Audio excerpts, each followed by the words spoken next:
Okay, so everyone, let's move ahead with the next topic, which is France abolishes monarchy and becomes republic. Seriously, what happened exactly over here? This is the part where National Assembly versus Louis XVI was going on. If you can see that history book of that page, the situation of France continued to be to be tense during the following years. बहुत गंभीर हो चुकी थी उन दरमियान उन सालों में जिस वर्ष ये दोनों national assembly versus king Louis 16 के बीच ये चल रही थी पूरी after that acceptance of the monarchial constitution rule. इस सिचुएशन को देखते हुए लुइस 16 ने एक अपना प्लान किया। व्हाट ही थॉट, उसने प्रूशिया के किंग से यानी दूसरे कंट्री का जो राजा था उससे हाथ मिलाया और ये प्लान किया कि मुझे अपने कंट्री के नेशनल असेंबली के जितने लोग हैं या आने वाले जो लोग हैं जो फॉर्म हो रहे हैं जो गठित हो रहे हैं उनके तमाम कॉन्स्टिट्यूशनल रूल्स को मुझे हटाना है, मुझे ख़त्म करना है उनको। सो दो let's plan for a war against my own country these peoples. तो king of Prussia agreed with him. साथ ही साथ ऑस्ट्रिया जो मैरी एंटोनिटी का घर था, okay, who was the wife of Louis 16, तो लुइस 16 ने ऑस्ट्रिया कंट्री को भी अपने साथ मिलाया and everybody all together got ready for a battle against these national assembly members. Fine, उससे पहले उसने अपने सारे कॉन्स्टिट्यूशन में सारे शर्त मान लिए थे लुइस 16 ने। Later on Louis 16 ask help from king of Prussia to handle the situation in France. Like I said, मदद मांगी। Both the kings collectively thought about to attack on France, specially on national assembly members. बिल्कुल, हमने वो discuss किया अभी। Austria was also got involve in this war helping Louis 16। Austria भी मदद के लिए इनके सामने आ गया। After this the situation arrives over here due to war. Once again France was facing economic crisis and difficulties to the people. एक बार फिर से युद्ध की वजह से फ्रांस के लोग आर्थिक तंगी से जूझने लगे और लोगों को दिक्कतें आने लगी। Which on the other side this situations once again gave a feeling of outraging towards the king. लोगों का गुस्सा और प्रतिशोध एक बार फिर से किंग लुइस की तरफ भड़क चुका था। During that time after all the thousands of men were involve in war, women's at home were busy doing works at home. जब पूरे देश के लोग वॉर में इन्वॉल्व होने चले गए नेशनल असेंबली को सपोर्ट करते हुए, महिलाएं घर पे घरेलू काम संभाल रही थीं। As a matter of fact people were busy involving themselves in national assembly as member. जो लोग घर पे थे, जो लोग नहीं वो वॉर पे जा चुके थे, कुछ ऐसे मेंस थे, कुछ ऐसी वुमेन्स थी जो घर पे नहीं जा सके थे, स्पेशली मेन। जो रिच पीपल थे वो उन लोगों ने अपने आप को नेशनल असेंबली में एज अ मेंबर नॉमिनेट करने का ज़रूरी समझा। That let's get involve into a as a member into a national assembly.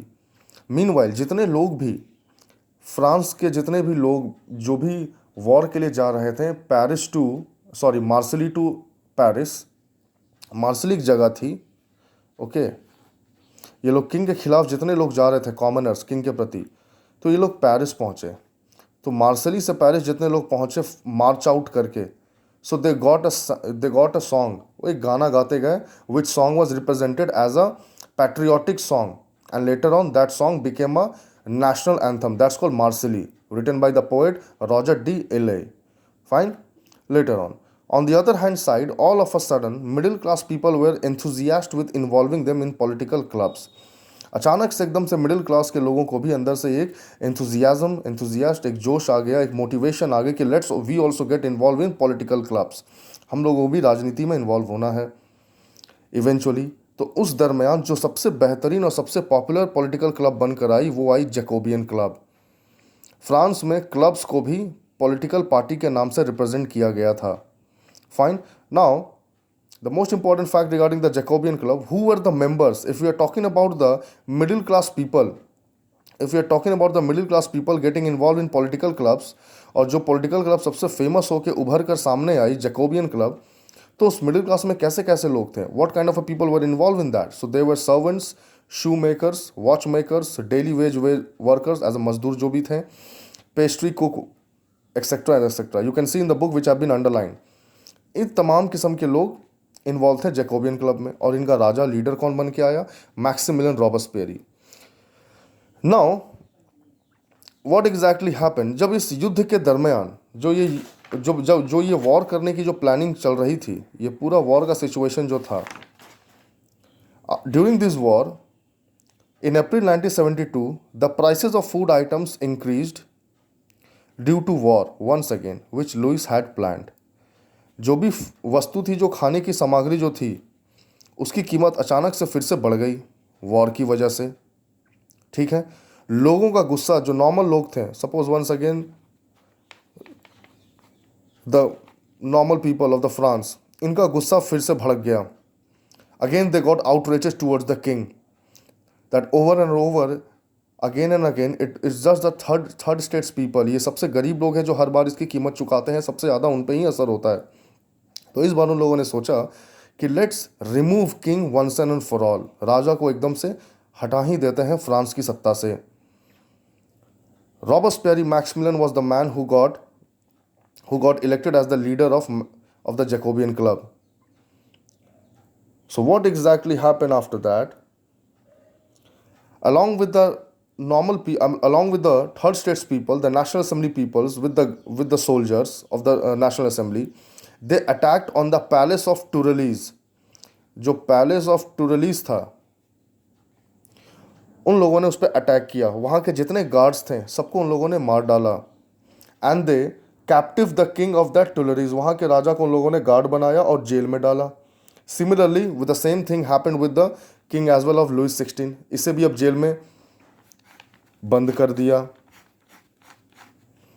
ठीक है, जेल में बंद करने के बाद आफ्टर दैट अब सिचुएशन ऐसी होती है, जो मोनार्कियल कॉन्स्टिट्यूशन जो हेल्ड हो रही थी, जो मोनार्कियल कॉन्स्टिट्यूशन हम बना रहे थे, उस मोनार्कियल कॉन्स्टिट्यूशन में मोनार्की तो चला गया जेल में, बची कॉन्स्टिट्यूशन। लेकिन कोई अब चेहरा नहीं था पूरे फ्रांस की सत्ता का कि अब सरकार बनाएगा कौन।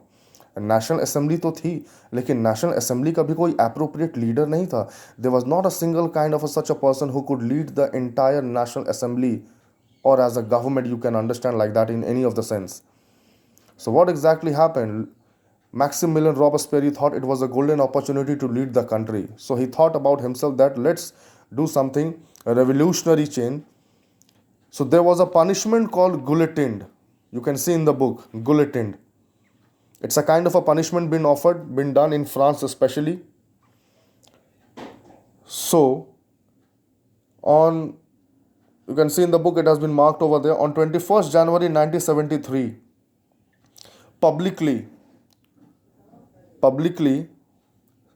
सामाजिक तौर पर